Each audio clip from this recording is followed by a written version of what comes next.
భారత జట్టు ప్రధాన కోచ్ పదవికి బీసీసీఐ దరఖాస్తులను ఆహ్వానించిన విషయం తెలిసిందే. ఈ పదవిపై ఆసక్తి కలిగిన వారు మే 27 సాయంత్రం 6 గంటలలోపు దరఖాస్తు చేసుకోవాలని మంగళవారం బీసీసీఐ ప్రకటన విడుదల చేసింది. ద్రవిడ్ తర్వాత టీమిండియా కోచ్ బాధ్యతలను ఎవరు చేపడతారన్న ఉత్కంఠ సర్వత్రా నెలకొంది.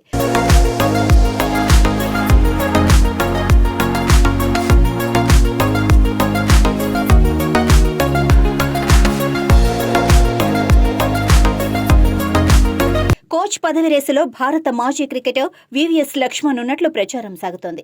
మరోవైపు రవి శాస్త్రికి తిరిగి కోచ్ బాధ్యతలు కట్టబెట్టే అవకాశాలు ఉన్నాయని వార్తలు వస్తున్నాయి. అయితే విదేశీ క్రికెటర్పై బీసీసీఐ ఆసక్తిగా ఉందని తాజా సమాచారం. ఆ మాజీ ఆటగాడు భారత జట్టు కోచ్ పదవికి దరఖాస్తు చేస్తే అతన్నే ఎంపిక చేయాలని బీసీసీఐ భావిస్తుందని తెలుస్తోంది. టీమిండియాకు కొత్తగా ఎంపికయ్యే ప్రధాన కోచ్ పదవీ కాలం 3.5 ఏళ్లు ఉంటుంది. 2027 డిసెంబర్ 31 వరకు కొనసాగుతారు. ప్రస్తుతం టీమిండియా హెడ్ కోచ్ గా ఉన్న రాహుల్ ద్రవిడ్ పదవీ కాలం రానున్న టీ20 ప్రపంచ కప్ 2024తో ముగియనుంది.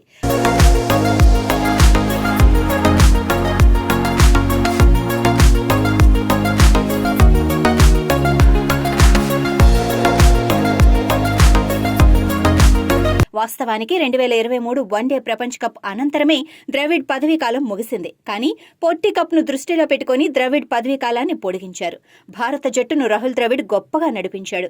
యువ ఆటగాళ్లను ప్రోత్సహిస్తూ సీనియర్లను సమన్వయం చేసుకుంటూ గొప్ప ఫలితాలు రాబట్టాడు. ద్రవిడ్ స్థానంలో వచ్చే కోచ్ కూడా అదే తరహాలో టీమిండియాను నడిపించాలని బీసీసీఐ భావిస్తోంది. ఈ నేపథ్యంలో కోచ్గా అనుభవం ఉన్నవారికి పెద్దపీట వేయాలని చూస్తోంది.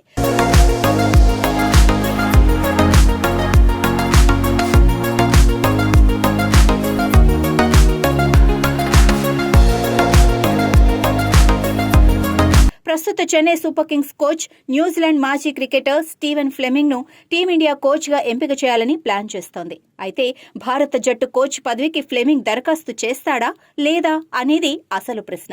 ఒకవేళ ఫ్లెమింగ్ సుముఖత చూపించకపోతే ధోనీతో ఓ మాట చెప్పించే యోచనలోనూ బీసీసీఐ ఉందని తెలుస్తోంది. అప్పటికే ఫ్లెమింగ్ కోచ్ పోస్టుకు అప్లై చేయకపోతే వివిఎస్ లక్ష్మణ్ ను ఎంపిక చేసే అవకాశం ఉంది.